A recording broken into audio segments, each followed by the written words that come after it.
Do you play golf? I've never played it, I'll be honest, but I know it's very popular for many people. If you like golf, then you're gonna like this topic. Today we're gonna be discussing the best countries to play golf in around the world. Yes, around the world, and they're all ranked. We have 10 here, so get comfortable and we'll get started. Sitting at number 10, New Zealand. Now, New Zealand is a beautiful country anyways. The nature, waterfalls, and accent are all amazing and attract many tourists every year. Also, the weather is nice as well, but be careful of those animals and bugs because, oh man, I would not want to get on the wrong side of those. Anyways, we really want to look at Cape Kidnappers and Kari Cliffs. There are two golf courses that are fantastic on this island. If you don't know Julian Robertson, he's a billionaire of sorts. You know, there's always one. Anyways, these are his courses, and he also has 5-star boutique hotels sitting on the properties. I mean, I'll just go for the hotel, and if you want to go and golf, go ahead, do your thing. These courses have received glowing reviews by those who have stayed and played. But don't go thinking you're going to be able to drive between the two courses because you can't. You'll need to take a plane, so maybe just pick one for your trip. Also, it's important to note that Doak's new private course called Tara Iti is also extremely popular, but it's very difficult to gain access to the course because it's too exclusive, so better luck next time. Next up, Dominican Republic. The Dominican Republic is known for many amazing things like the food, hot climate, and their Spanish.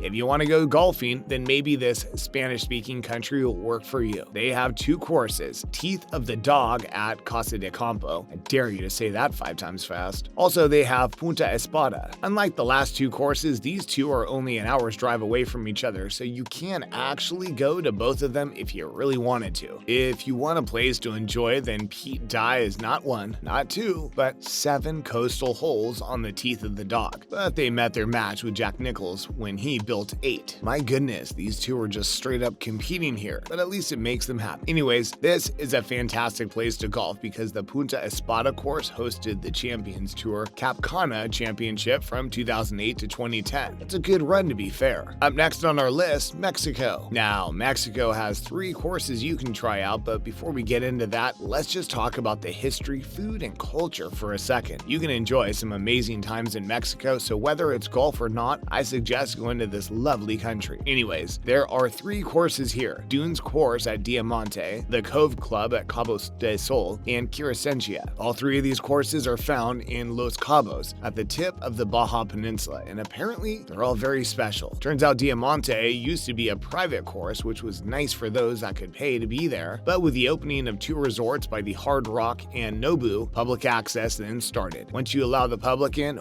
oh man, does it get fun. Anyway, Quiriciencia is still a private club and it sits in the hills, so you know it's very private in the hills. Apparently, it's a fun course that has comfort stations. Yes, comfort stations, because that's what you need when you play privately. Then you have the Cove Club, and they have public access, but they're planning on scaling it back. So if you want to quickly sneak in there, then now might be your only chance. Otherwise, you're gonna have to enjoy Mexico for other reasons. Will you try to go to any of these courses? Now we have Canada, the Great White North. Well, it isn't snowing all the time, and they do get a pretty good summer, so that's why they've made it onto this list. You have the Cabot Cliffs, Cabot Links, St. George's Golf and Country Club, National Golf Club of Canada, and the Memphremagog Golf Club. Wow, that's a lot. It's good to have a variety though. Anyways, the 2 Cabots have put Nova Scotia on the map when it comes to golfing, so it's definitely a place to check out. Also, all these clubs are currently public, so anyone can go and enjoy it. If you like them, then you might want to get some poutine or beaver tails too. Would you go to Canada? Do you think it's the place to play golf? Next up, United Arab Emirates. Now, the oil has bought some nice golf courses in this country. You have access to Yas Links, Majlis Course at Emirates Golf Club, and Earth Course at Jumeirah Golf Estates. Golf was brought to this desert back in 1988 when Majlis opened as the first all-grass championship course in the Middle East. It's pretty great if you ask me, because who doesn't love a good golf course? Annually, they see the Dubai Desert Classic of the European Tour, so people are liking the courses. This is great because many people can play golf, and now is the time to try and get into these courses to play because I bet it's one amazing experience. Now at number 5, we have South Africa. Bet some of you are surprised at this one. South Africa has made it to the 5th spot. It has 4 courses, and their names are Links at Fancourt, Leopard Creek Golf Club, Gary Player Golf Course at Sun City Resort, and Durban Country Club. At Leopard Leopard Creek, you can stay at one of 15 safari lodges, and that's pretty cool to be honest. I would just go for that chance. I bet they're really nice and comfortable. Wow, let's just look at the lodge. Forget the golfing, no? Okay, anyways. Leopard Creek also hosted a championship since 2011, which is good because you know the prod like it. The Durban Country Club opens up with some narrow holes through the jungle, which I bet is an amazing sight. What do you think? Would you go to South Africa for golfing? I mean, I'd go for the lodge and maybe to go see the jungle, but that's just me. Up next, Australia, Tasmania. Now these two have great courses in both parts. In Australia, you have the East and West course at Royal Melbourne, Kingston Heath, Ellerston, New South Wales, and the Old Course at National Golf Club. In Tasmania, you have Cape Wickerham, Barnbougle Dunes, and Lost Farm. So either way, you've got plenty of options here, so pick what tickles your fancy. The Royal Melbourne, Kingston Heath, and National are all private though, and you need a letter from your home club, and it's only open to visitors on the weekdays. So it's a big strict there. New South Wales is a long flight away too, so be prepared for that. Basically, you might want to check out which ones you can access and maybe even see if you can get into the private ones. You never know, because that would be a cool experience. Now Ireland, Northern Ireland. Come on, you want to go just for that Irish charm. Well, in Ireland, there is Portmarnock, Gold Club, Old Course at Lahinch, European Club, Waterville, and the Old Course at Ballybunion Golf Club. In Northern Ireland, you have the Royal County Down, Dunluce Links at Royal Portrush. When you fly into the Shannon Airport, the Ballybunion, Lahinch, and Waterville are so close that you're gonna find it easy to go and golf. However, bring your raincoat or an umbrella because the weather can be a bit wet and soggy. If you want to try out some of the other courses, then you're gonna fly into Dublin and try out the Portmarnock and the European Club before driving up to Northern Ireland and enjoying the courses there. Next is England, Wales. Coming in with a silver medal is England, Wales. In England, you have loads of choices like New Course and Old Course at Sunnydale, Royal Birkdale, Royal St. George's, Swinley Forest, Royal Lyndham and St. Anne's, Rye Golf Club, Old Course at Walton Heath, Royal Liverpool, Ganton, and Hot Chin Course at Woodhall Spa. In Wales, you have the Royal Porthcawl. I mean, England is a very popular tourist destination anyway, so you have to go and check it out. You also have great options for golf. Rye is tough to get into though. Sunnydale is accessible for visitors between Monday and Thursday, and Swinley Forest is exclusively private, so maybe try not to go to those ones. And at number one, we have Scotland. We love the kilts. We love the accent, and the history and the pride of the Scottish people are to die for. So their golf courses are fantastic. You have the Royal Dundalk, Old Course at St. Andrews, Muirfield, Ailsa Course at Trump Turnberry, Cornusty, North Berwick, Trump International Golf Links, Kings Barnes, Machrihanish Golf Club, Cruden Bay, Castle Stewart, and Old Course at Royal Thorn. Obviously, this is the home of golf, so we all know it was going to have the best places to golf. You shouldn't do them all in one trip though, because you want to enjoy your game and enjoy the beautiful courses. You can also stop by the Highlands on your way to Royal Dornoch and Cruden Bay, so it's great sightseeing too. That's all. Thanks for watching.